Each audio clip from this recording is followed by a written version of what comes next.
Par le Christ? Cornegidouille. Qui a osé faire ça? De vous mettre grosse. On ne sait pas. Ah, ça? Comment ça? On ne sait pas. Mais oui, comment ça? On ne sait pas. Pompon, moi, il y a que j'en veux des explications quant à ton état. Et tout de suite encore. Quoi, Pompon? Moi, il y en a que je veux des explications quant à ton état, et tout de suite encore. Mais quand même, Roger, si tu sais plus ce que tu m'as fait, moi, il y a que je m'en souviens très bien encore. Ah, la coquine! Et même la traîtresse que je vous dis qu'elle est ma Pompon quand elle ose nous en dire une de pareille affaire. Ah ça oui, cette nuit-là qui nous occupe, que t'as été très vigoureux, que je m'en souviens encore. Ah, ça m'étonnerait. C'est vous, n'est-ce pas? Pourtant, je le sais que vous l'avez point donné la clé de sa chambre à Pompon. Alors, comment que vous avez fait? Oh, moi je n'ai absolument rien fait de mal. Je ne vous crois pas. Eh bien, tu as tort, crois-moi. Je te le jure sur la Bible que je n'y étais pas en galante compagnie avec ta Pompon. En vérité, j'étais avec quelqu'un d'autre. Et avec qui ça donc? Pourrait-on le savoir? Ça ne te regarde pas. Oh que si, ça me regarde. Silence, silence, ou je te fais battre. Mais bon. On ne sait toujours pas. Qui a fait ça? De vous y mettre dans un tel état. Eh oui. Qu'on ne sait pas. Comment ça? On ne sait pas. Cette fameuse nuit, Cette fameuse nuit. il me prend une idée. Très vilaine en vérité. Oh oh. Il lui prend une idée très vilaine en vérité. Je sers leur repas à ces messieurs les officiers. Qu'il est méritant. Vous ne trouvez pas, notre varlet? Et je leur administre dans le vin un très puissant soporifique. Ah, notre Roger. C'était donc ça son idée, qu'il est habile. Quand même, cette affaire de soporifique, c'était mon idée à moi. À la 10e heure de la nuit, tout le monde dort. Pardi. Qu'il nous parle des 3 officiers. Je m'ennuie un peu devant cette cheminée où que ces messieurs sont avachis. Ronflent-ils comme des sonneurs? Que voulez-vous? Ce cher Roger, il aura forcé la dose. Je jette le premier officier sur la paille de l'écurie. Ah donc. Roger, comme il en a du cœur. Et puis je lui ôte ses vêtements. Décidément. Quel bon cœur que ce Roger! Cependant, que va-t-il en faire des vêtements du premier officier? Ah ça, comme il est seyant ce machicoulis de dentelle. Oh oh. On craint le pire quand, dans le jardin, on le sait qu'il y a une échelle de fer. On vous le dit qu'il ne va pas oser. Et si! Malédiction. Je suis refaite. Malédiction, je suis refaite. Ah, donc Roger, il le mériterait d'être roué. Qu'en pensez-vous? Cette nuit, Cette nuit. il me vient en tête une idée très vilaine. Tiens donc. Il lui vient en tête une idée très vilaine. Mais bon, il nous l'a déjà dit. Moi, ici, il y a que je vous cause d'une autre idée. Oh oh. C'est déjà que nous craignons le pire.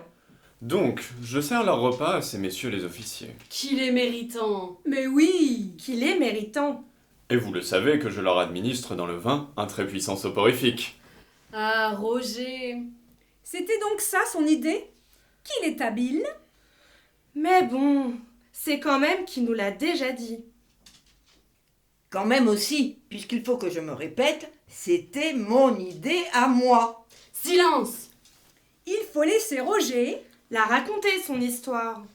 Et donc, à la 11e heure de la nuit, tout le monde dort. Il nous parle à cet instant. Des 2 officiers. Qu'il lui reste sur les bras. Je m'ennuie un peu devant cette cheminée où que ces deux messieurs, ils le sont d'avachis. Ronflent-ils comme des sonneurs?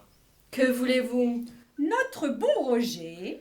Il aura forcé la dose. Je jette le second officier sur la paille de l'écurie. C'est encore et encore. Qu'il en a du cœur. Notre dévoué Roger. Et puis, je lui ôte ses vêtements. Et s'il en a du cœur, Roger? Cependant, Que va-t-il en faire des vêtements du second officier? En vérité, Comme il est très saillant, ce trait noir pourpoint. Oh oh. On craint le pire, car dans le jardin, on le sait, qu'il y a une corde de cachet dans le lierre. On vous le dit qu'il ne va pas oser. Et si? Malédiction, je suis refaite. Malédiction, je suis refaite et refaite. Ah, ça, Roger, cette fois, il le mériterait d'être écartelé. Qu'en pensez-vous? Mais bon, quand même, que le somnifère, c'était mon idée à moi. Silence. Laissons Roger. La raconter son histoire. À la 12e heure de la nuit, tout le monde dort. Il parle ici. De l'officier. Qui lui reste sur les bras. Je m'ennuie un peu devant cette cheminée où que le militaire il est avachi. Ronfle-t-il comme un sonneur? Que voulez-vous? Roger. Il aura forcé la dose. Je jette le dernier officier sur la paille de l'écurie. N'est-ce pas? Qu'on vous l'a déjà dit. Qu'il en a du cœur, Roger. Et puis je lui ôte ses vêtements. Et s'il en a du cœur, Roger? Cependant, Que va-t-il donc en faire des vêtements du dernier officier? Oh oh, comme elle est saillante cette jolie camisole de soie. Oh oh. on craint le pire, quand tout le monde le sait. Qu'il y a dans le mur les 12 crampons d'une ancienne glycine. On vous le dit qu'il ne va pas oser. Et si? Malédiction, je suis refaite. Malédiction, je suis refaite et refaite et refaite. Ah! On vous le dit que ce méchant Roger, il le mérite d'être roué, d'être écartelé et maintenant d'être pendu. Mais bon, en vérité, et maintenant que j'y pense, pour ce misérable traître, il y a beaucoup mieux que ces tout petits châtiments de rien du tout. Parce que demain, et comme je le sais, la chaîne qui rejoint Toulon, elle va y passer dans notre bonne ville. Ce qui veut dire que notre vilain Roger, il va finir sa vie de malandrin sur les galères du roi. Voilà, c'est tout ce que j'ai, moi, à vous dire. Pour Roger, ah non, point de galère. Allons, n'est-ce pas que vous toutes et vous tous, vous aurez pour finir pitié de moi? Mon cher Roger. Mon petit foutriquet, Et pourquoi se faire? Parce qu'on m'a pris ma pompon. Bien fait. Qu'est-ce qu'il a dit? Absolument rien. en effet, Qu'il n'a rien dit du tout. Vous en êtes sûr? Mais oui. c'est même qu'on te le jure. Qu'il n'a rien dit. Moi, j'ai touché mon or. Tout, le monde le sait. Mon toit est refait, mes débiteurs sont satisfaits. Tout le monde le sait.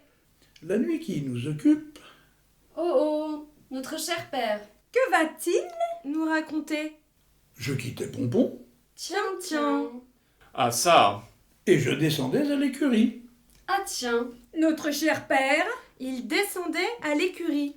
qu'allait-il faire chez Pompon? Je n'oubliais pas que j'avais 3 filles à marier. De ce côté-là, il y a désormais Que tout va bien. Ah ça, qu'allait-il donc faire chez Pompon? tais-toi, Roger. nous, On aimerait entendre la fin de l'histoire. Merci. Je trouvais ces messieurs, les officiers, dans un état pour le moins définitivement pitoyable. Chut! Il en est un avec un machicoulis de dentelle que c'est une profusion à mourir de rire. Je le secoue, je le rabroue, je le pince. chut, Je lui administre un cordial. Et alors? Court-il à son échelle de fer? Me voilà un mari pour ma fille. Je suis sauvé.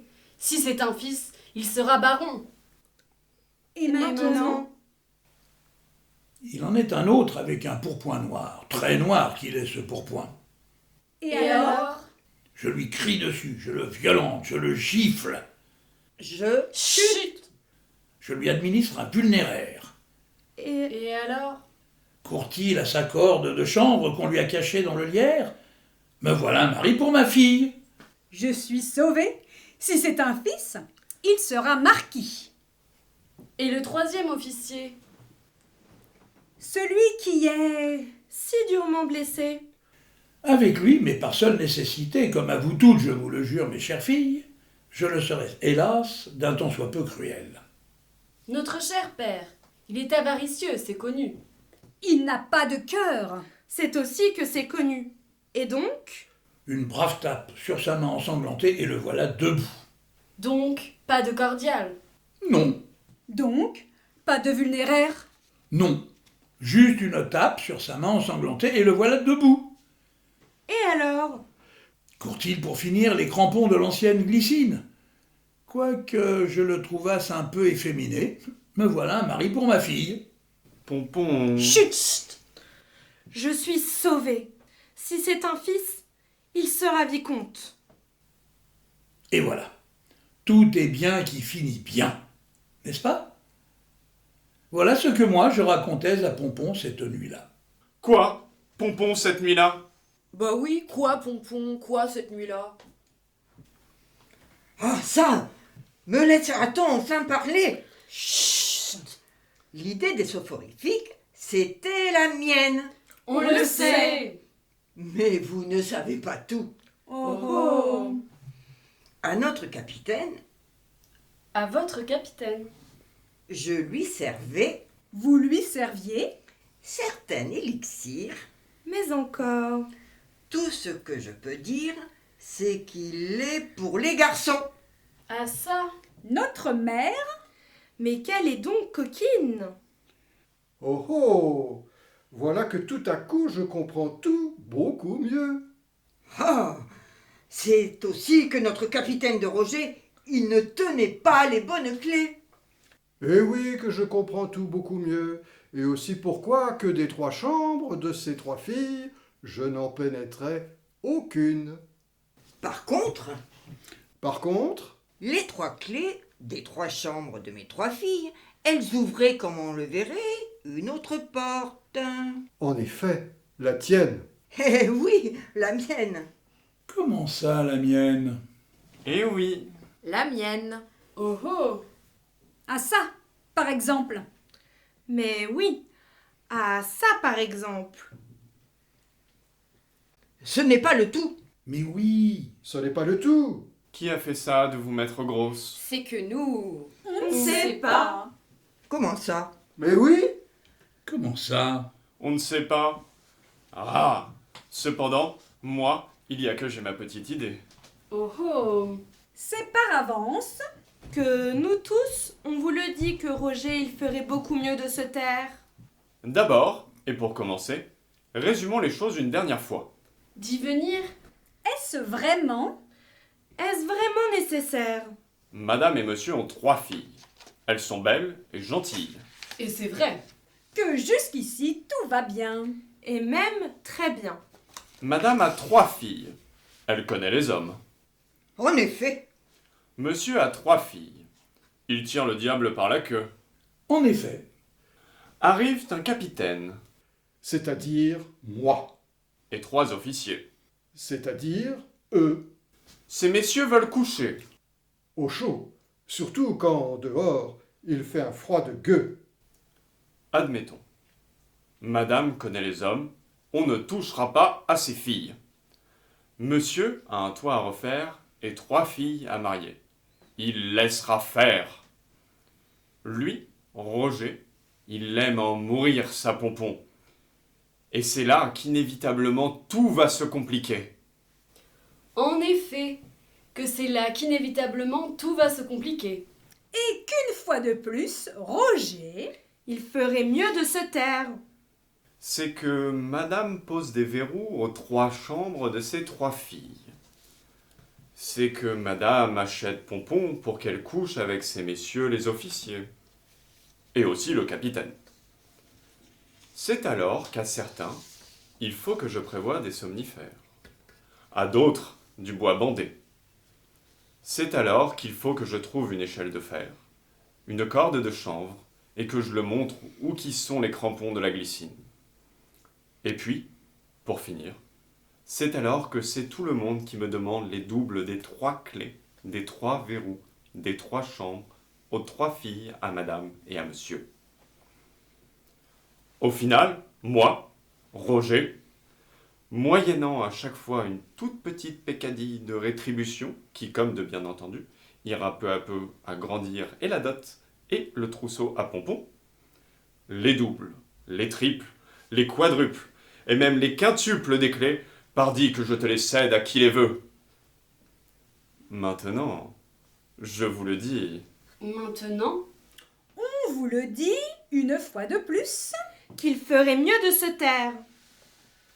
maintenant, cette nuit-là, je vous le dis que c'est maintenant une innommable pagaille, et que c'est bien naturel qu'en ce moment, que c'est tout le monde qui comprend pourquoi, que c'est personne qui sait qui a fait quoi, et avec qui. et si on passait à autre chose? Qu'à se mettre. Par exemple, la rate au courbouillon. Tout de même, cela serait une bonne idée, vous ne trouvez pas? Et à quoi donc qu'on devrait passer?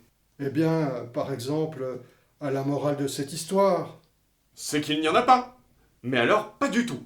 Ou alors... Ou alors? Moi, c'est déjà que je crains le pire. Et moi aussi.